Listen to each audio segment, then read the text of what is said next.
पिछले एपिसोड में demon God ने भी अपने पावर को एक्टिवेट कर लिया था, जिसके वजह से हाओ चन के बाकी साथी भी उसके सामने फंस गए थे और वहाँ पर कोई भी उसके सामने कुछ नहीं कर पा रहा था। इसके बाद अगले सीन में हम देखते हैं कि जब हाओ चन और साइल उसके ऊपर अटैक करने के लिए गए थे, तब डीमन गॉड इन पर भी अपने पावर का यूज करने के लिए रेडी हो गया था और कहने लगा था कि अब मैं तुम्हारे ऊपर ज्यादा टाइम वेस्ट नहीं करना चाहता। जिसके बाद हम देखते हैं कि हाओ चन और साइल भी उसके पावर के सामने कुछ नहीं कर पाते और अब इस तरह से वे इसके पावर में बहुत बुरे तरीके से फंस गए थे। जिसके बाद डीमन गॉड कहने लगता है कि अब तुम इसमें कुछ भी नहीं कर सकते और अब इसी तरह से तुम यहाँ पर धीरे धीरे मर जाओगे। अब इसी के बारे में वो हाओ चन के साथियों को बताते हुए कहता है कि वे दोनों वहाँ पर फंस गए हैं, जिसका वजह से वे वहाँ से किसी भी तरह से नहीं निकल सकते और मुझे तो लगता है कि वे दोनों अब तक वहाँ पर मारे जा चुके होंगे। इसके बाद हम देखते हैं कि डीमन गॉड इन पर भी अटैक करने के लिए रेडी हो गया था और फिर इनसे कहता है कि अब अगली बारी तुम्हारी है। मगर वहीं हम देखते हैं कि हानियो अभी इतना आसानी से हार मानने वाला नहीं होता, इसीलिए वो अपने एंडलेस विंड वाले पावर का यूज करने के लिए रेडी हो जाता है, जिसके सामने डीमन गॉड कुछ भी नहीं कर पाता। और फिर हम देखते हैं कि हानियो ने अपने इस पावर का यूज करके इसे कैद कर लिया था, लेकिन फिर भी वो इसे ज्यादा टाइम के लिए नहीं रोक सकता था। इसीलिए वो अपने साथियों से कहने लगता है कि हमारे पास में ज्यादा टाइम नहीं है, इसीलिए मैं चाहता हूँ कि तुम जल्दी से डुआनियो को लेकर यहाँ से चले जाओ, क्योंकि हमें किसी भी तरह से उसे बचाना होगा। लेकिन वहीं हम देखते हैं कि सीमा सियान इसकी बात मानने के लिए रेडी नहीं होता और कहता है कि अगर हम यहाँ से जाएंगे तो सभी साथ में जाएंगे। लेकिन ऐसी बात सुनकर हानियो इसके ऊपर गुस्सा होने लगता है और कहता है कि अगर हम यहाँ से नहीं गए तो फिर हमारी सारी मेहनत बेकार हो जाएगी। जिसके बाद हम देखते हैं कि सीमा सियान भी आखिरकार इसकी बात मानने के लिए रेडी हो गया था और अब वो डुआनियो को अपने साथ लेकर यहाँ से जाने लगता है। तभी हानियो कहने लगता है कि बाकी सभी लोग मिलकर डीमन गॉड को रोकने के लिए कोशिश करो, ताकि सीमा सियान को यहाँ से निकलने के लिए ज्यादा टाइम मिल सके। मगर वहीं हम देखते हैं कि डीमन गॉड भी इतना आसानी से मानने वाला नहीं होता और कहने लगता है कि कोई भी यहाँ से जिंदा बच कर नहीं जाएगा। और फिर हम देखते हैं कि वो अपने पावर का यूज करके खुद को आजाद कराने के लिए रेडी हो गया था, मगर फिर भी हम देखते हैं कि वे इतना आसानी से इसके सामने हार मानने वाले नहीं होते।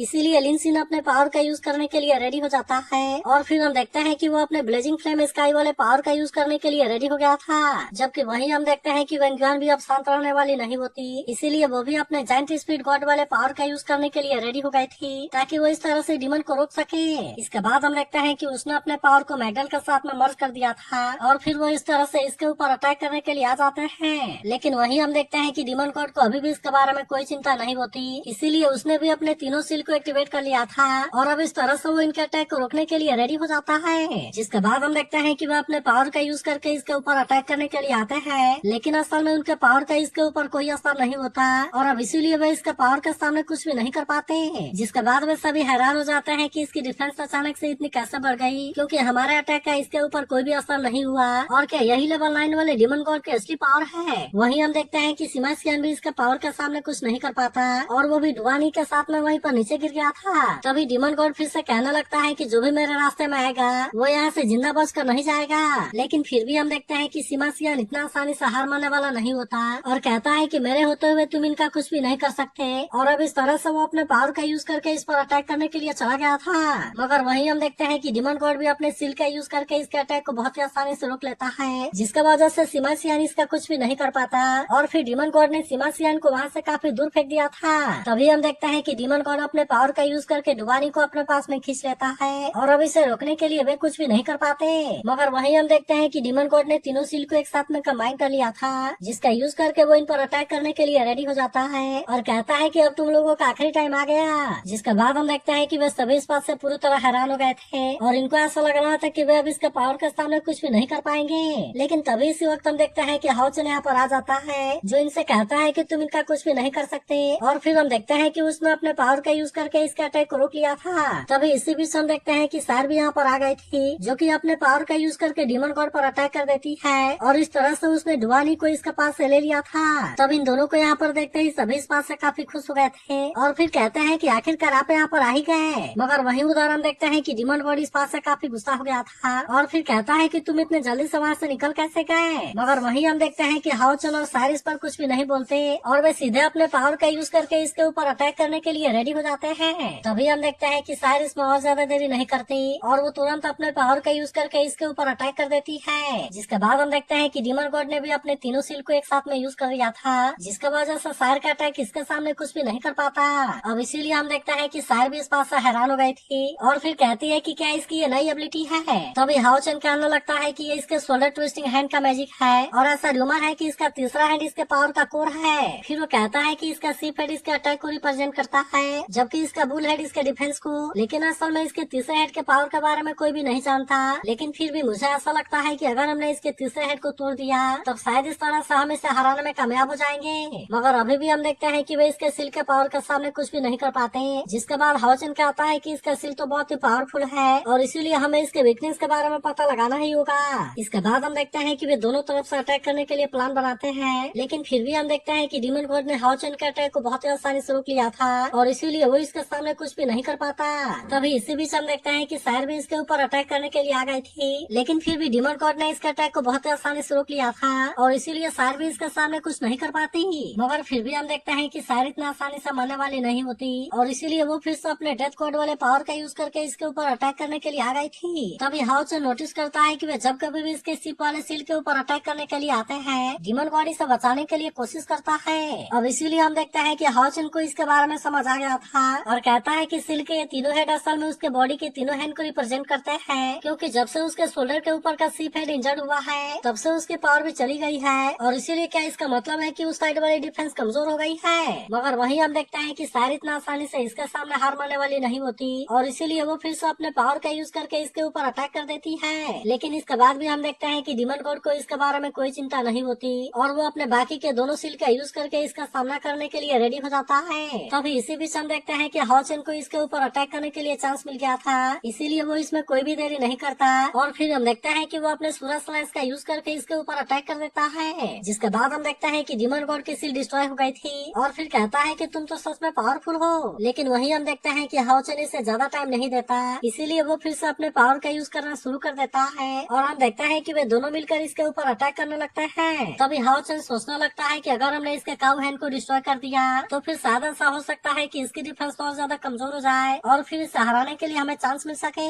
लेकिन इसके बाद भी हम देखते हैं कि डीमन गॉड को हरा पाना इतना आसान नहीं होता और वो फिर से इसके ऊपर अटैक करने के लिए आ जाता है। जिसके बाद हम देखते हैं कि हाओचन ने भी अपने सील का यूज करके इसके अटैक को बहुत ही आसानी से रोक लिया था और फिर वो सायर से कहता है कि तुम इसके शोल्डर के बुल हैंड के ऊपर अटैक करो। तब हम देखते हैं कि सायर भी इसकी बात मानने के लिए रेडी हो गई थी और वो अपने पर्पल गोल्ड स्टार वाले पावर का यूज करके अटैक कर देती है, जिसका वजह से डीमन गॉड इसे रोकने के लिए कुछ भी नहीं कर पाता और फिर हम देखते हैं कि सायर अपने पावर से इसके बुल हैंड को डैमेज करने में कामयाब हो जाती है, जिससे देख हाओचन कहता है कि हम इसमें कामयाब हो गए। मगर तभी हम देखते हैं कि डीमन गॉड को अभी भी इसमें ज्यादा कुछ नहीं हुआ था और फिर वो कहने लगता है कि मैंने ऐसा बिल्कुल भी उम्मीद नहीं किया था और इतने सालों में आज कोई पहली बार मेरे हैंड्स को ब्रेक करने में कामयाब हो पाया है। मगर तभी हम देखते हैं कि उसने फिर से अपने पावर को एक्टिवेट कर लिया था और कहता है कि मेरी मैन पावर सबसे ताकतवर है और फिर हम देखते हैं कि उसने हेवन स्टार बिस्ट को भी एक्टिवेट कर लिया था, जिसे देखते ही सभी इस बात से हैरान हो गए थे। मगर तभी अचानक से वो अपने इस पावर का यूज करके अटैक कर देता है, जिसकी वजह से हाओचन भी इसके सामने कुछ नहीं कर पाता और अब इस तरह से हम देखते हैं कि वो इसके फील्ड वाले पावर में फंस गया था। मगर इसके बाद भी हम देखते हैं कि वो इतना आसानी से हार मानने वाला नहीं होता और वो अभी भी इसका सामना करने के लिए रेडी होता है। तभी अचानक से डीमन गॉड पीछे से इसके ऊपर अटैक करने के लिए आ गया था, जिसके बाद हम देखते हैं कि हाओचन भी इसे रोकने के लिए अपने पावर का यूज करने की कोशिश करता है, लेकिन असल में वो यहाँ पर अपने पावर का यूज नहीं कर पाता और अब इसीलिए हम देखते हैं कि वो इसके सामने यहाँ पर कमजोर पड़ने लगा था। इसके बाद हम देखते हैं कि वो इस बात से काफी परेशान हो जाता है और कहने लगता है कि आखिरकार यहाँ पर क्या होने लगा और मेरी स्पिरिचुअल पावर अचानक से गायब कैसे हो गई। तभी हम देखते हैं कि डीमन गॉड फिर से इसके ऊपर अटैक करने के लिए आ गया था, जिसके बाद हाओचन भी अपने सूरज स्लाइस वाले पावर का यूज करने के लिए कोशिश करता है, लेकिन वो इसे बिल्कुल भी यूज नहीं कर पाता और अब इसीलिए हम देखते हैं कि डीमन ने अटैक करके इसे इंजर्ड कर दिया था। तभी डीमन गॉड कहने लगता है कि केवल स्पिरिचुअल पावर ही नहीं बल्कि मेरे फील्ड में तुम अपने किसी भी स्किल का यूज नहीं कर सकते और अब इस तरह से हम देखते हैं कि वो फिर से इसके ऊपर अटैक करने के लिए आ गया था, जिसके बाद हम देखते हैं कि हाओचन फिर से इसके पावर को रोकने के लिए कुछ भी नहीं कर पाता।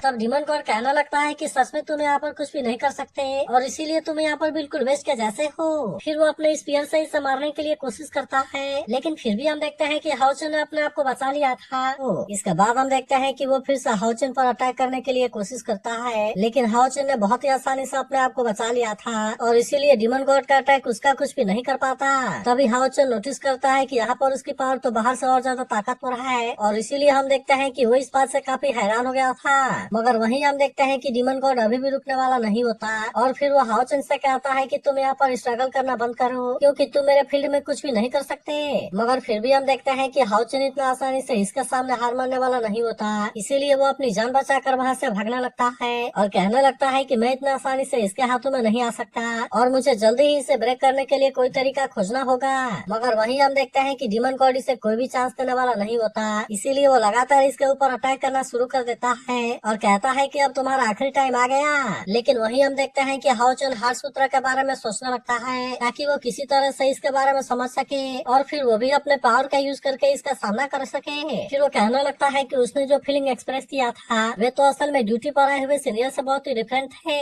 अब इसीलिए हम देखते हैं कि वो इस बात से काफी हैरान हो गया था। तभी डीमन गॉड से कहने लगता है ऐसा लगता है कि तुम्हारे पास में कोई स्किल है जिसका वजह से तुम अभी तक यहाँ पर बचे हुए हो, लेकिन फिर भी अब तुम यहाँ पर कुछ भी नहीं कर सकते और इसीलिए तुम अपने डेथ का वेलकम करने के लिए रेडी हो जाओ। मगर इसके बाद भी हम देखते हैं कि हाओचन इतना आसानी से हार मानने वाला नहीं होता और वो सोचने लगता है कि अगर तुम इसे ब्रेक करना चाहते हो तो फिर इसके लिए तुम्हें अपने स्वॉर्ड को स्विंग करना होगा और तुम्हारे आसपास में जो भी डिस्ट्रैक्शन है तुम्हें उससे बचना होगा। तभी हम देखते हैं कि हाओचन जैसे अपने स्वॉर्ड के ऊपर फोकस करता है तब इसके वजह से इसका स्वॉर्ड की पावर एक्टिवेट होने लगी थी और अब इसीलिए हम देखते हैं कि वो इसका यूज करके डीमन गॉड का सामना करने के लिए रेडी हो गया था। मगर वहीं हम देखते हैं कि डीमन गॉड को इसके बारे में कोई भी चिंता नहीं होती क्योंकि अभी भी उसे ऐसा लग रहा था कि यहाँ पर वो अपने पावर का यूज नहीं कर पाएगा और इसीलिए वो इसे कहता है कि ये तो यूजलेस है। लेकिन अब हम देखते हैं कि डीमन गॉड ने अपने पावर को एक्टिवेट कर लिया था और अब इसका यूज करके हाओचन के ऊपर अटैक कर देता है। लेकिन वहीं हम देखते हैं कि हाओचन को इस बार इसके बारे में कोई भी चिंता नहीं होती क्योंकि वो इस बार अपने पावर को यूज करने में कामयाब हो गया था। इसीलिए हम देखते हैं कि डीमन गॉड की पावर इसके सामने कुछ भी नहीं कर पाती और वहीं डीमन गॉड भी इस बात से काफी हैरान हो गया था। मगर वहीं हम देखते हैं कि हाओचन ने भी अपने पावर का यूज करके अटैक कर दिया था जिसका वजह से डीमन गॉड की पावर इसके सामने कुछ भी नहीं कर पाती और इसे देख डीमन गॉड भी हैरान होते हुए कहता है कि ये कैसे हो गया क्योंकि ये तो पूरी तरह से इम्पॉसिबल है। लेकिन इसके बाद हम देखते हैं कि वो हाओचन के पावर के सामने कुछ भी नहीं कर पाता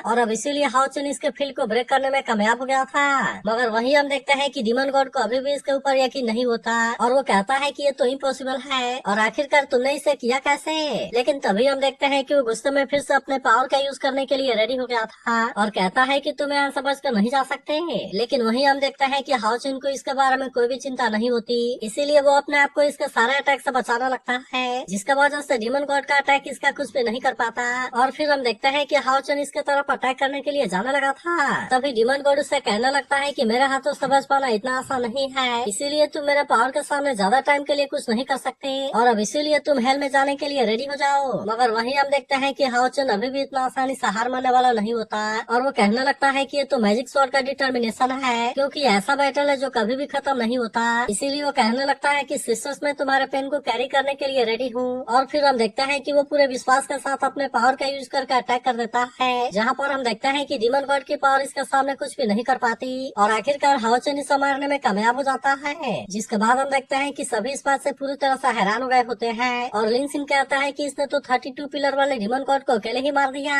मगर वहीं हम देखते हैं कि हाओचन की हालत इसमें खराब हो गई थी, इसीलिए सार तुरंत इसके पास आती है और वहीं बाकी लोग भी पूछने लगते हैं कि क्या तुम सही हो। मगर वहीं हम देखते हैं कि वो इसके बारे में कुछ भी नहीं बोलता और अब इन सभी को लेकर एटर्नल टावर में आ गया था। तभी सार हाओचन से पूछते हैं कि तुम कैसे हो, जिस पर हाओचन उसे बताता है कि मैं ठीक हूँ और ये केवल लिन सिन के दिए हुए मेडिसिन की वजह से हो पाया। मगर तभी हम देखते हैं कि चेन को डुबाने के बारे में चिंता होने लगती है और इसीलिए वो इनसे पूछती है कि वो होश में कब आएगा। जिसके बाद हम देखते हैं कि लिन सिन उसे और मेडिसिन देने के लिए रेडी हो गया था ताकि वो जल्दी से होश में आ सके। लेकिन तभी इसी वक्त हम देखते हैं कि डुबानी भी होश में आ जाता है, जिसे देख चेन खुश होते हुए कहती है कि आखिरकार तुम ही होश में आ गए। मगर इसके बाद वो भी इनको अपने सामने देख पूरी तरह से हैरान हो गया था और फिर वो हाओचन से कहता है कि प्लीज तुम जल्दी से उन दोनों ग्रुप को बचा लो। तब इसके ऐसी बात सुनकर हाओचन को भी इसके बारे में चिंता होने लगती है और इसीलिए वो इससे पूछता है कि आखिरकार तुम्हारे साथ में हुआ क्या। तब इस पर डुबानी बताता है कि हम जैसे ही वहाँ पर गए हमने देखा कि demon empress snake demon pillar को फिर से बना रहा है, जिसके बारे में सुनकर ये सभी भी इस बात से पूरी तरह से हैरान हो जाते हैं और कहते हैं कि क्या सच में वो स्नेक डीमन पिलर को बना रहा है। तभी सिमासियान कहता है कि हमने तो स्नेक डीमन पिलर को डिस्ट्रॉय कर दिया था, लेकिन क्या वे इसे फिर से बना सकते हैं। तब इस पर हानी कहता है कि हम इसके बारे में कुछ भी नहीं कर सकते क्योंकि पूरे हिस्ट्री में डिमोनिक पिलर कभी भी डिस्ट्रॉय नहीं हुआ था और इसीलिए हम भी इसके बारे में कुछ नहीं जानते कि वे इसे फिर से बना सकते हैं या नहीं बना सकते। मगर वहीं हम देखते हैं कि हाओचन इसके बारे में और भी अच्छे से जानना चाहता था, इसीलिए वो डुबानी से पूछता है कि आखिरकार तुमने इसे देखा कहाँ। तब इस पर डुबानी बताता है कि वो एक डिमन टेरिटरी है जहाँ पर हम मिशन के जाने के चक्कर में फंस गए और फिर वहाँ पर हमने देखा कि जो डिमोनिक पिलर डिस्ट्रॉय हुआ था डिमन गॉड फिर से इसे बनाने के लिए कोशिश कर रहे थे। इसीलिए हम देखते हैं कि वे इसे रोकने के लिए तुरंत ही चले गए क्योंकि इनको इसके बारे में चिंता थी कि अगर डिमोनिक पिलर फिर से बन गया तो फिर शायद इसे रिवर्स करना बिल्कुल मुश्किल होगा। इसीलिए हम देखते हैं कि इन्होंने किसी तरह से उस एंशिएंट रॉक को ले लिया था जिसका यूज करके डिमोन गॉड डिमोनिक पिलर को बना रहे थे। लेकिन फिर हम देखते हैं कि वह जैसे ही वहाँ से भागने वाले थे तभी उसी वक्त वहाँ पर 25 पिलर वाला डिमोन गॉड आ गया, जिसका वजह से इनको समझ में आ गया था कि वह इसके टेरिटरी में फंस गए हैं और अब इसीलिए वे यहाँ पर कुछ भी नहीं कर सकते। लेकिन फिर भी हम देखते हैं कि यांग वेंजाओ इतना आसानी से हार मानने वाला नहीं होता और इसीलिए वो डुआनी को यहाँ के पोर्टल से धक्का देकर भेज देता है। लेकिन अब 25 पिलर वाले डिमन गॉड के बारे में सुनते ही वे सभी पूरी तरह से हैरान हो गए थे और फिर कहते हैं कि ये तो असल में वही डिमन गॉड है जिससे कि हम मिल चुके हैं। मगर वहीं हम देखते हैं कि हाओचेन को इसके बारे में समझ आ गया था और कहने लगता है कि शायद वो इसीलिए अर्थ कोर स्टोन को हासिल करना चाहता था ताकि वो इसका यूज करके डिमोनिक पिलर को फिर से बना सके। मगर तभी हम देखते हैं कि चीन यांग वेंजाओ के बारे में सोचकर परेशान होने लगती है और उसे ऐसा लग रहा था कि शायद अब तक वो डिमन गॉड के हाथों मारा जा चुका होगा। वहीं हम देखते हैं कि डुआनी भी यांग वेंजाओ के बारे में सोचकर परेशान होता है और फिर कहता है कि एंशिएंट कोर स्टोन को वहाँ से लाने के लिए वे सभी 25 पिलर वाले वाइस डिमन गॉड के हाथों में चले गए। लेकिन फिर वो कहने लगता है कि तुम्हें इसके बारे में ज्यादा चिंता करने की जरूरत नहीं है और मैं पूरी तरह से श्योर हूँ कि वो अभी भी जिंदा है क्योंकि हमने वहाँ पर ब्लड लाइफ स्पिरिट स्टोन को एक्सचेंज कर लिया था जिसमें कि हमारा ब्लड इन्फ्यूज है और अगर कोई मरता है तो इसके कई टुकड़े हो जाते हैं। लेकिन यांग वेंजाओ का ब्लड स्पिरिट स्टोन अभी तक भी सही था और इसीलिए उसे यकीन है कि वो अभी तक भी जिंदा है। तब इसके बारे में सुनकर चेन कहती है ऐसा है तो फिर अच्छा है। लेकिन फिर भी हम देखते हैं कि हाओचेन को इसके बारे में काफी चिंता होती है और वो कहता है कि वो अभी भी डिमन गॉड के हाथों में है, इसीलिए मुझे ऐसा लगता है कि हम इसके बारे में जितना ज्यादा देर करेंगे तब इसके वजह से और ज्यादा खतरे में होंगे। इसके अलावा वे तो स्नेक डिमन पिलर को भी फिर से बनाने वाले हैं। लेकिन तभी हानु कहता है कि हम उनको इसमें कामयाब नहीं होने दे सकते, इसीलिए हमें इसके बारे में अलायंस को तुरंत रिपोर्ट करना होगा ताकि वे यहाँ पर हमारे लिए सपोर्ट भेज सके। लेकिन वही हम देखते हैं कि हाओचेन ऐसा करने के लिए रेडी नहीं होता और कहता है कि हम यहाँ पर हेल्प के लिए वेट नहीं कर सकते और इसीलिए हमें जितना जल्दी हो सके वाइस डिमन गॉड के टेरिटरी में जाना होगा। लेकिन इसके बारे में सुनते ही डुआनी इस बात से काफी डर जाता है और फिर कहने लगता है कि वो तो 25 पिलर वाला डिमन गॉड है, इसीलिए मुझे ऐसा लगता है कि हम उसके सामने कुछ भी नहीं कर सकते और इसीलिए हमें टाइटल लेवल वाले डिमन हंटिंग ग्रुप के आने का वेट करना चाहिए। तब इस पर सिमासियन कहता है लेकिन हम तो पहले से ही title level demon hunting group पे अपग्रेड हो गए हैं, जिसके बारे में सुनते ही डुआनी इस बात से काफी हैरान हो गया था और इसे यकीन नहीं होता कि वह टाइटल लेवल वाले डिमन हंटिंग ग्रुप में अपग्रेड हो गए हैं। मगर वहीं हम देखते हैं कि हाओचेन को इसके बारे में कोई चिंता नहीं होती और फिर कहता है कि हम थोड़ा टाइटल लेवल वाले डिमन हंटिंग ग्रुप हैं, इसीलिए हमें स्नेक डिमन पिलर को फिर से बनने से रोकना होगा और इसके अलावा हमें अपने साथियों को भी बचाना है। मगर वहीं उधर हम देखते हैं कि वे सभी वाइस डिमन गॉड के हाथों में फंस गए थे, जहाँ वो कहता है कि मेरे टेरिटरी में आने की तुम्हारी हिम्मत कैसे हो गई। तभी उसका एक आदमी कहता है कि अगर एंशिएंट रॉक को कोई भी लेकर नहीं आ सकता